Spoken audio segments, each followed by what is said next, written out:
democracia. 7:10. Y estamos de regreso. El señor doctor Miguel Ángel Puente está con nosotros y el doctor Guillermo Córdoba. Doctor Puente, buenos días, bienvenido.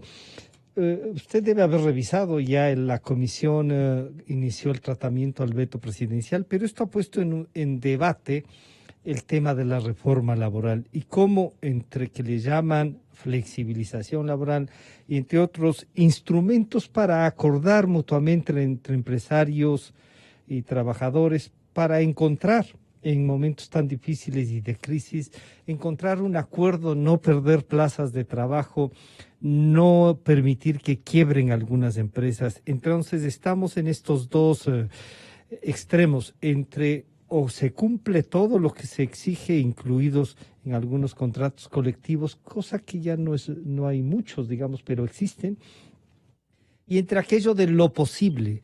Doctor Miguel Ángel Puente, ¿cuál es su primera lectura de esto? Bienvenido, buenos días. Buenos días, Francisco, qué gusto poder compartir con ustedes. Precisamente recordemos que la ley de apoyo humanitario fue aprobada por la Asamblea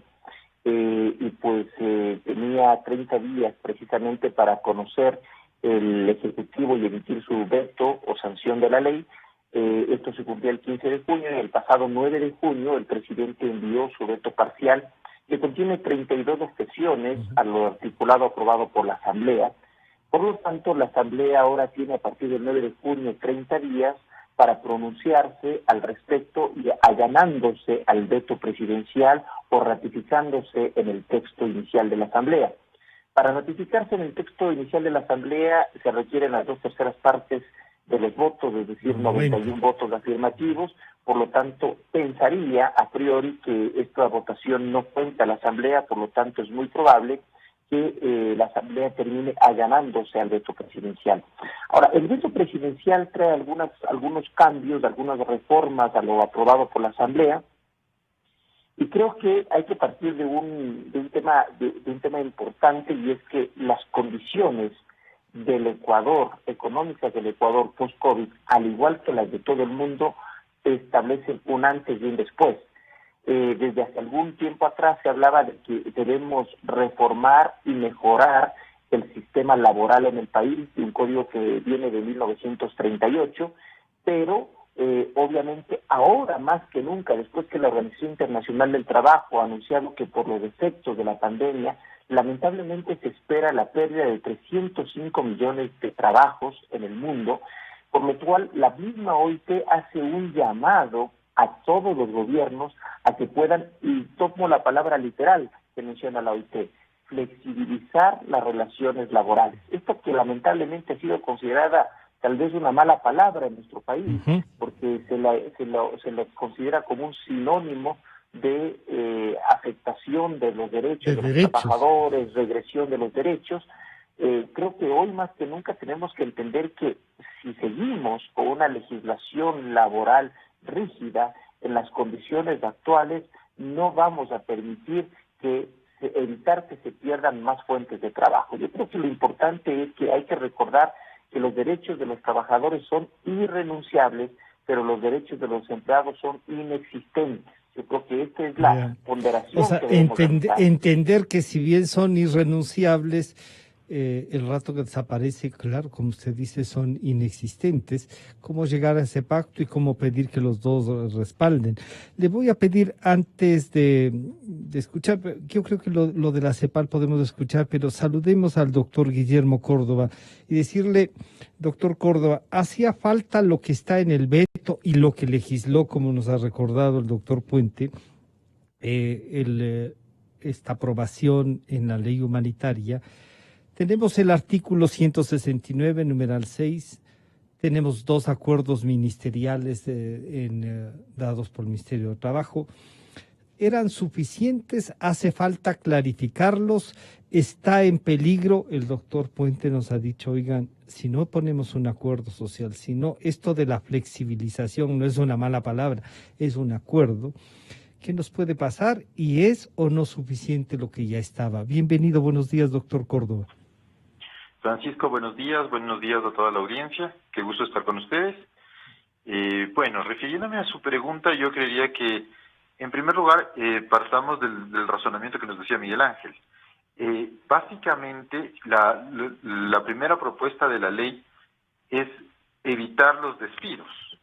Pero yo creo que esa propuesta es insuficiente en el sentido de que, además de evitar los despidos, la idea general es generar nuevas fuentes de empleo, generar opciones para que el empleador pueda contratar a los trabajadores.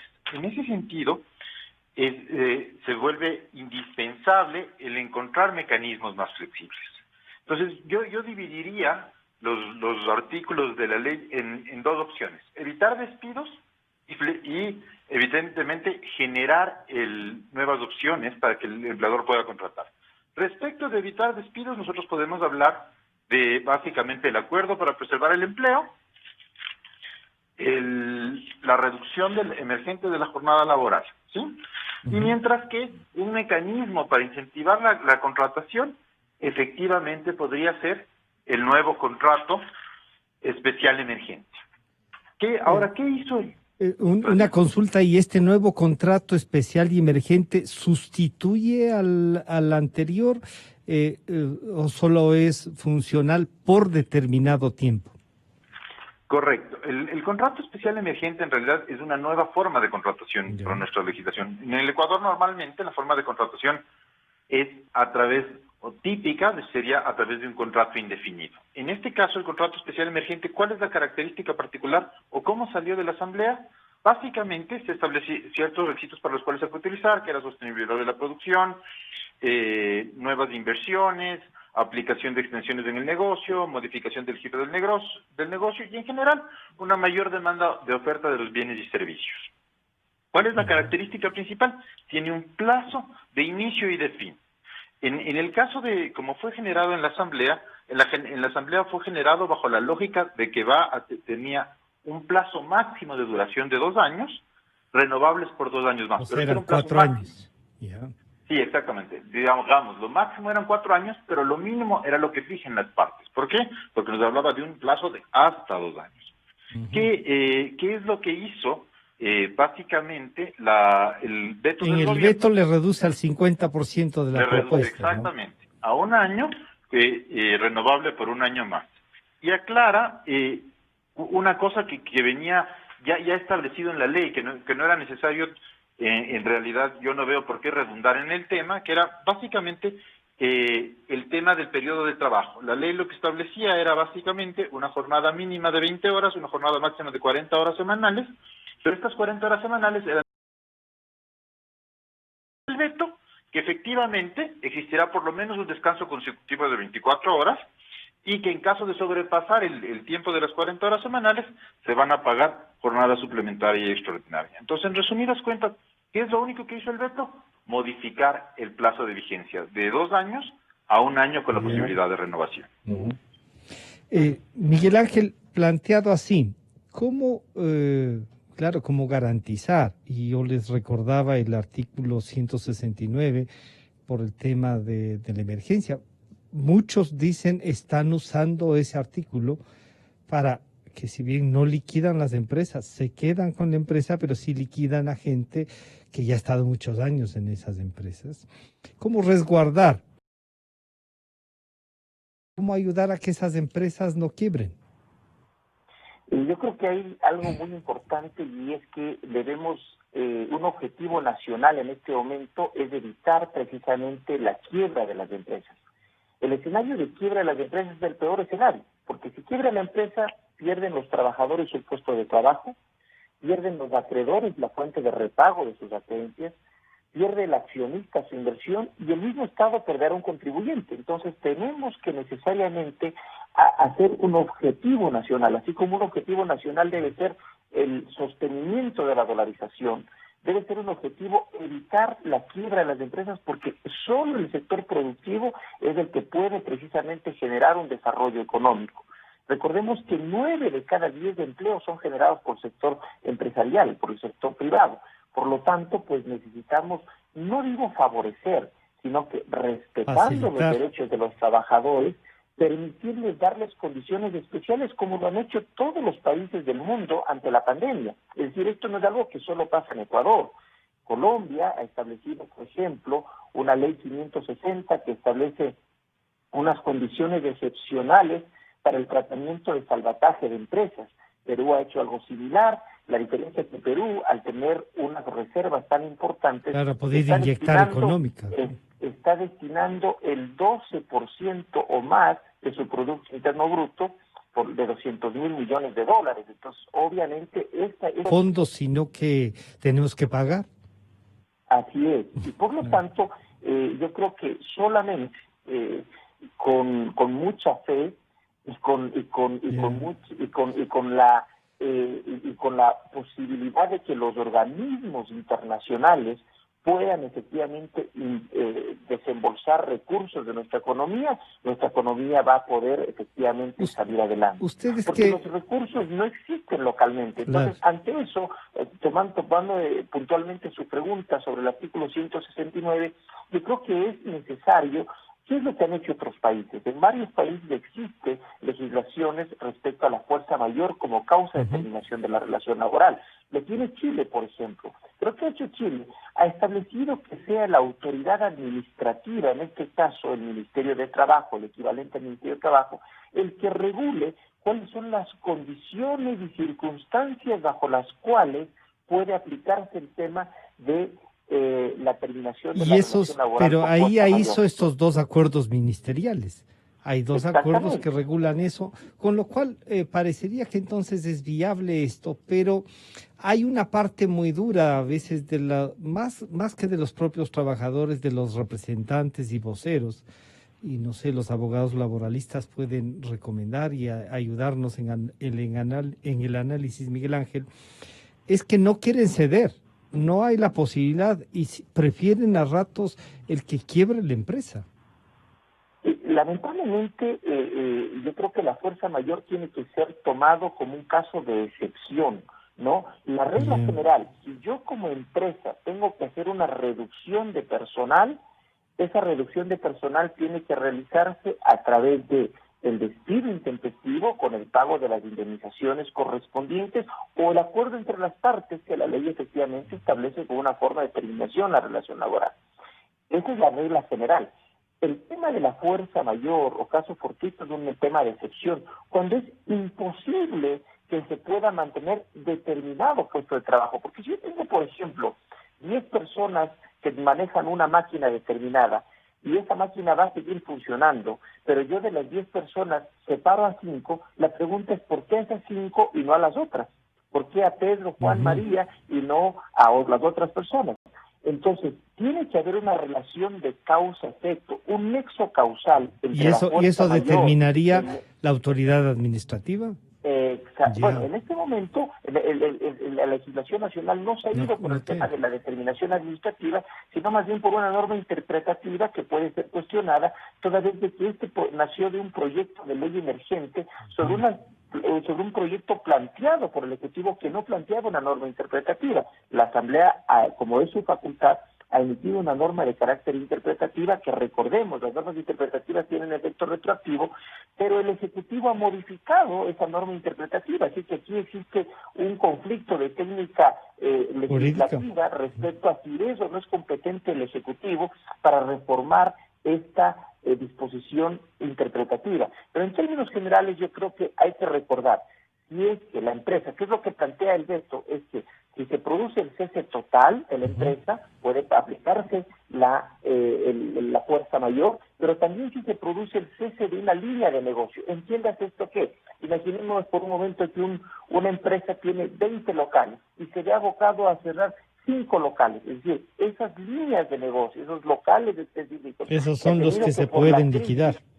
Exactamente. A esas personas que laboraban en esos establecimientos podría efectivamente aplicarse el tema de fuerza mayor. Recordemos también que la ley establece algo que es muy interesante y a la vez también yo diría muy complejo y cuestionable, y es que hay empresas que bajo el entendido de lo que se considera como fuerza mayor han aplicado el tema de la terminación por fuerza mayor, pero si los trabajadores acuden ante un juez y un juez determina bajo el criterio judicial de que fue mal aplicada esa fuerza mayor y que por lo tanto procede el pago del despido intempestivo, la empresa tendrá que pagar no solo el despido intempestivo, sino ese despido intempestivo con un recargo de 1.5 veces. Entonces, yo creo que las empresas tienen que analizar muy detenidamente si procede, si se configuran o no los elementos para aplicar precisamente el tema de la fuerza mayor. Caso contrario, lo correcto Va a haber sería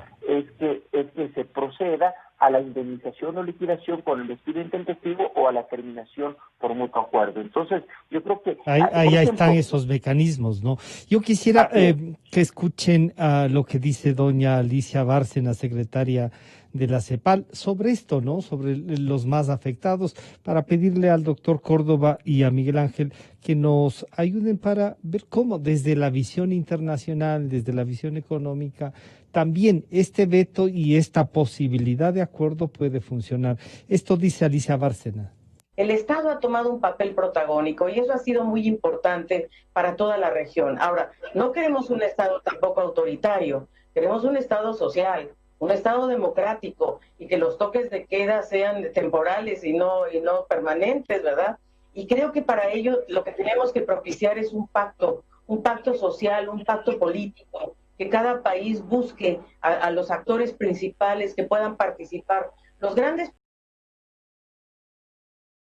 A mí me preocupa mucho eso, los mecanismos de negociación colectiva, también las empresas, un sistema de transparencia, de rendición de cuentas. Después de esta crisis se va a mirar con mucho cuidado qué hicieron los países para suprimir el virus, por un lado, para proteger a las personas. Se va a mirar eso, no queda otra. Y va a haber, yo creo que en algunos casos, un juicio duro, y cuando hay corrupción el juicio va a ser espantosamente, yo diría, dramático para la sociedad. Esto dice Alicia Bárcenas, la secretaria general de la CEPAL. Doctor Córdoba, ¿cómo ver este tema de, claro, el toque de queda, lo cual deja unas horas para la negociación? ¿Qué tipo de horas? Y si estos tendrán los recargos, porque por ejemplo, si van a ser en 6 días, se trabajará sábado y antes los sábados se pagaba el recargo. ¿Cómo puede funcionar y cómo debemos entender, doctor Córdoba? Gracias, Francisco. Bueno, en primer lugar, nosotros tenemos que entender que en realidad el toque que ha dictado el presidente de la República, pero específicamente en los decretos de emergencia, no todas las actividades efectivamente han estado suspendidas. Nosotros recordaremos que dentro de los decretos ejecutivos de emergencia siempre se ha determinado que hay ciertas actividades esenciales que no fueron suspendidas ni estaban sujetas al toque de queda, como alimentos, exportación y su cadena productiva, salud, seguridad, entre otras. Entonces, lógicamente, estas personas no han estado o estas empresas no han estado en ningún momento sujetas a un toque de queda, ¿no?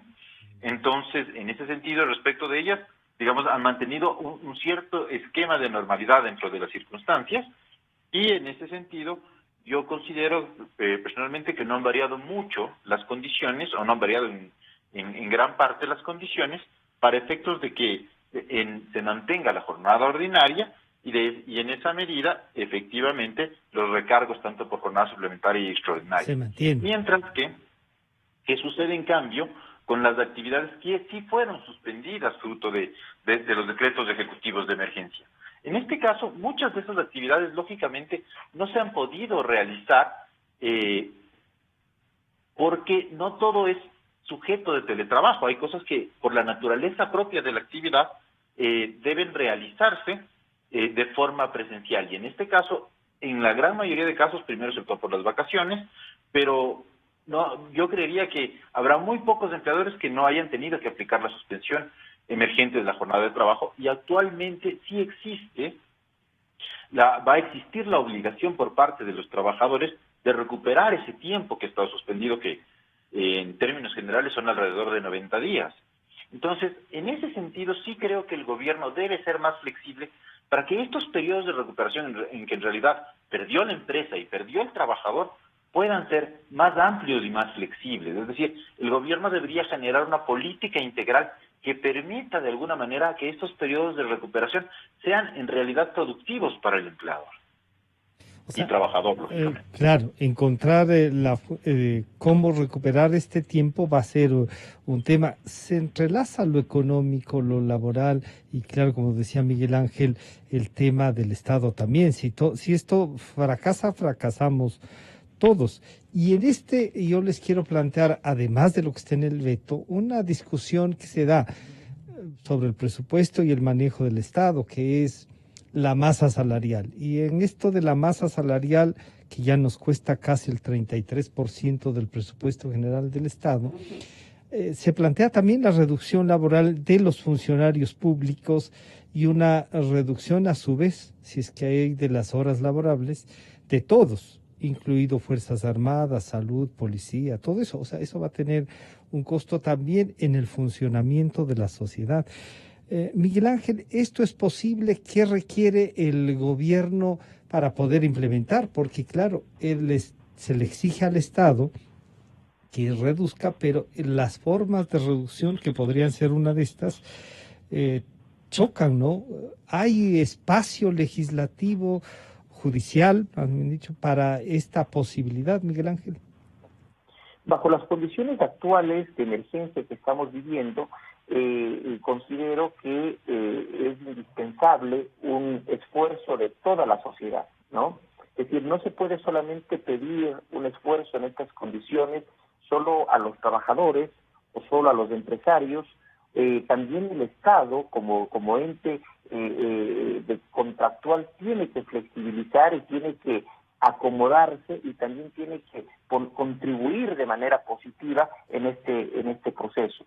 Por ejemplo, otro de los temas que ha sido altamente discutido es el de los recortes al tema de la educación. Yo creo que es importante entender que en Estados Unidos, la economía más fuerte del mundo, donde en la crisis del 2008 se acogieron al seguro de desempleo 1 millón de personas y hasta el momento van casi 40 millones de personas acogidas al seguro de desempleo en Estados Unidos. Obviamente la economía más grande del mundo ha tenido que hacer replanteamientos a los presupuestos, al sistema de educación superior, tal vez el más destacado del mundo. Recordemos que en el ranking de las universidades, las 10 mejores están ahí. Las 10 mejores están en Estados Unidos, exactamente. Y ellos han tenido efectivamente que replantearse temas de presupuesto. Entonces yo creo que acá todo, como bien mencionaba la secretaria de la CEPAL, es necesario un nuevo pacto social entre todos los actores, entre el sector público, el sector privado, la academia, porque no podemos tratar de mantener un statu quo que posiblemente en determinadas condiciones se podía mantener y en las condiciones de emergencia en las que vivimos en este momento no se puede mantener.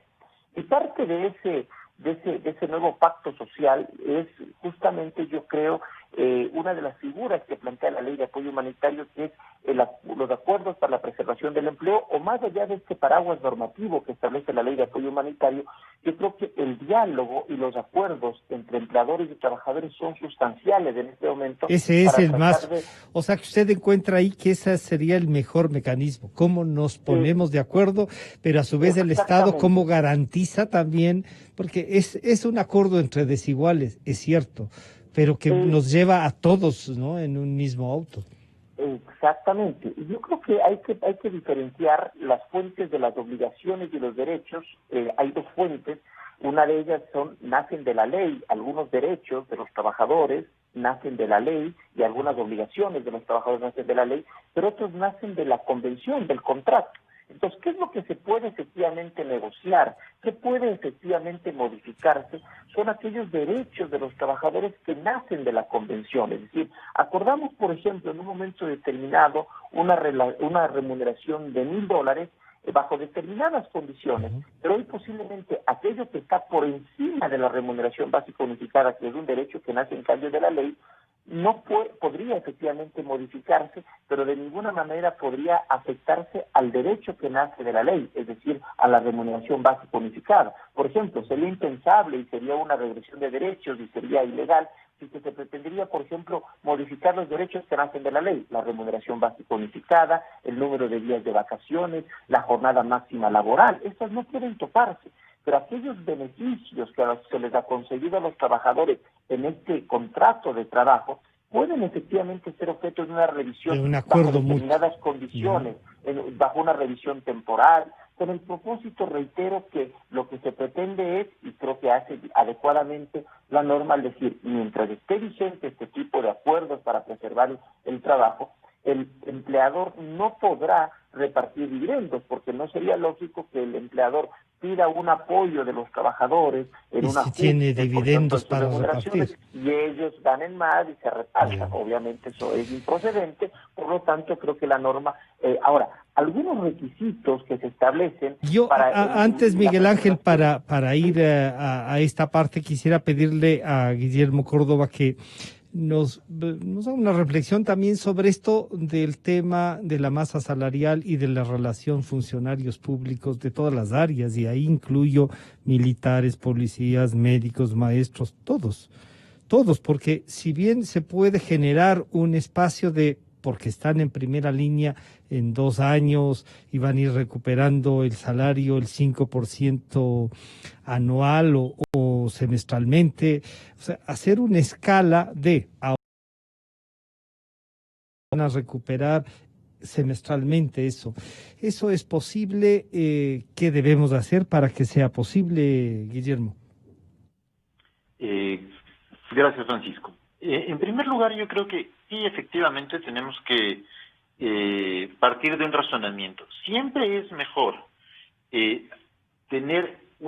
sufrir una pequeña reducción o una reducción respecto de mis condiciones en las cuales inicialmente fui contratado a encontrarme desempleado. Entonces, en la medida en que se pueda mantener el empleo de las personas, cualquier esfuerzo es razonable. ¿Sí? El primer estándar que todos debemos verificar definitivamente es poder mantener el empleo. Dentro de este poder mantener el empleo, un tema que se ha venido desarrollando, nosotros tenemos que entender que la reducción emergente de la jornada laboral específicamente nació en el Acuerdo 077 fruto de la emergencia, pero ya existía anteriormente en el Código del Trabajo para los privados, y lo que de alguna manera ha sucedido es que se ha trasladado también a los empleados públicos.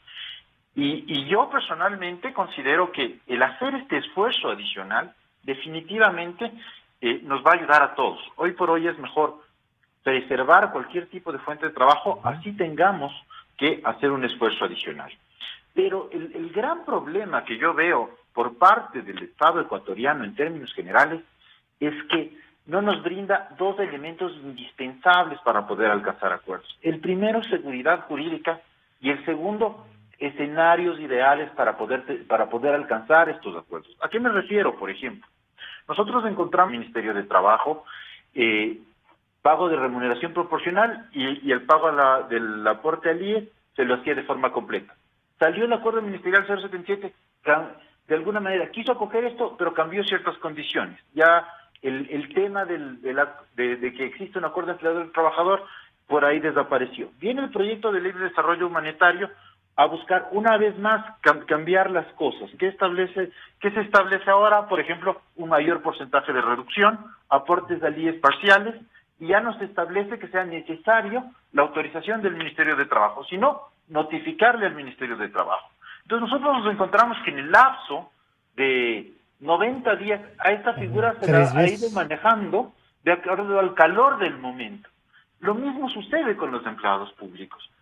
Esta figura no constaba en la Ley de Servicio Público, luego ante la necesidad y las circunstancias difíciles que está atravesando el gobierno en materia económica, opta por esta opción, pero en realidad, entonces, ¿qué pasa? Todos los que somos los actores que estamos sujetos a trabajar en los acuerdos entre empleador y trabajador, sea público o privado, nos vemos que lo que nos damos es una incertidumbre. No sabemos si el día de mañana va a aparecer una nueva ley, un decreto o un acuerdo ministerial que va a seguir modificando las figuras. Entonces, nosotros queremos llegar a acuerdos, perfecto, el acuerdo es la única solución que tiene el país, pero demos, por favor, el marco jurídico necesario para que todos podamos trabajar con seguridad. Yo le garantizo, Francisco, que este es el tiempo que yo más he trabajado, porque lo único que la gente tiene todo el tiempo es una incertidumbre absoluta sobre cómo aplicar y qué hacer. ¿Ya? Exactamente. Ya. Entonces, partamos de 2 cosas si queremos que los temas funcionen. Sí, todos tenemos que hacer un acuerdo, todos vamos a tener que entregar algo, pero necesitamos que el Estado de acuerdos. Miguel Ángel, se nos está terminando el tiempo y les voy a pedir a los dos entonces que digamos, ¿ustedes creerían que si es que, claro, votos para ratificarse parecería que es muy difícil y Miguel Ángel decía políticamente eso parece que no funcionaría, para allanarse podrían tener, y si no hay ni votos ni para allanarse ni para ratificarse, entrará por el Ministerio de la Ley cómo está el veto parcial a la ley. ¿Qué motivaciones deben tener los trabajadores? ¿Cómo ayudamos a que los trabajadores tengan una propuesta frente a esto? Y también que los abogados laboralistas como ustedes nos ayuden a que estos acuerdos funcionen. Ya nos han dicho, oigan, paren con esto de cambiar las normas, dennos seguridad jurídica. ¿Qué más sería, Miguel Ángel? Yo creo que voluntad. Yo creo que es muy importante la voluntad de los trabajadores. Yo todavía sigo escuchando con preocupación algunas posiciones radicales de ciertos dirigentes sindicales que se oponen a todo. Y se oponen y siempre han hablado de que no se puede, de que esto es una flexibilización, de que esto es la ley de la esclavitud, bueno, de un sinnúmero de epítetos o calificativos a la ley. Yo creo que la ley no es perfecta como ninguna ley, pero creo que en una situación de excepción necesitamos de entender que hay que tomar medidas de excepción y medidas de emergencia. La rigidez laboral no abona a que podamos mantener las fuentes de trabajo. Necesitamos todos arrimar el hombro, necesitamos los trabajadores tener la voluntad para que sin que se violen los derechos de los trabajadores, reitero, los derechos de los trabajadores son irrenunciables. Pero tenemos naturalmente que dentro del marco de la negociación las partes ponerse de acuerdo. Bajo un criterio muy fundamental que lo mencionó Guillermo acertadamente, y es el objetivo debe ser mantener las fuentes de trabajo. Yo creo que si le preguntamos a las personas, a la persona de a pie, como se dice normalmente, ¿qué prefiere? Tal vez tener un ajuste en sus condiciones de manera temporal a mantener su empleo. Yo creo que la mayoría de las personas están dispuestas a realizar un sacrificio, porque esto es como una tempestad en la cual todos nos vamos a mojar. Si alguien cree que no, a mí esto no me tocan, a mí me pagan el valor completo, a mí me pagan el valor del arriendo completo, a mí me pagan el crédito exactamente en el vencimiento, a mí la pensión me pagan de manera absoluta. Es decir, si ponemos las posiciones radicales respecto a los pagos, a los derechos, a las obligaciones, esto no va a caminar. Y desaparecen los derechos también, pues. Exactamente. Y yo creo, si me permite solo, Francisco, culminar la idea con un tema, yo creo que otro de los temas importantes que la ley también recoge es justamente el tema del concurso preventivo excepcional. Esta figura que lo que permite es evitar igualmente la quiebra de las empresas a través de un acuerdo consensuado entre la empresa deudora y sus distintos acreedores a través de dos figuras, una que es el acuerdo preconcursal, que es un proceso de mediación, que con la aprobación del 60% de los acreedores se puede reestructurar los pasivos de la compañía a un mayor plazo, con determinadas mejores condiciones, con capitalizaciones, con distintos mecanismos, y también un concurso preventivo excepcional a tramitarse ante un juez. Entonces yo creo que tenemos alternativas precisamente para que aquellas empresas poder llegar a acuerdos. Exactamente. Bien. Yo creo que la clave, la columna vertebral del mecanismo de solución es el diálogo, es el acuerdo, es la mediación, es el momento precisamente entre todos los actores.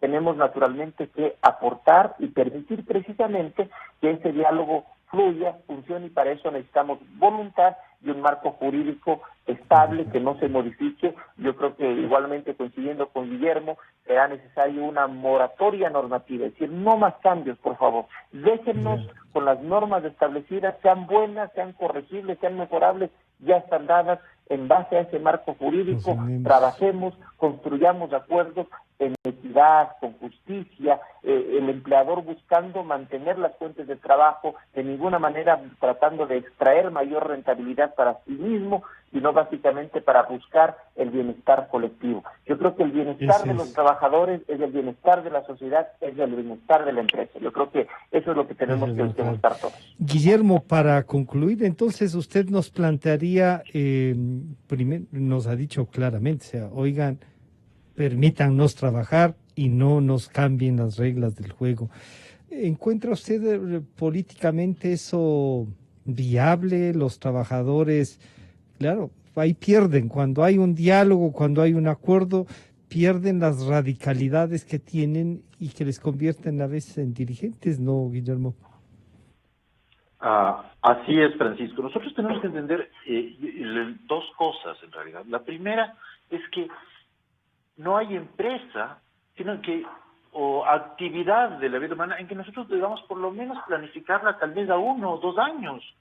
Entonces, en esa medida, si yo cambio las reglas del juego cada 3 meses, realmente toda la planificación se va al traste. Yo le hice el ejemplo efectivamente con el tema de la suspensión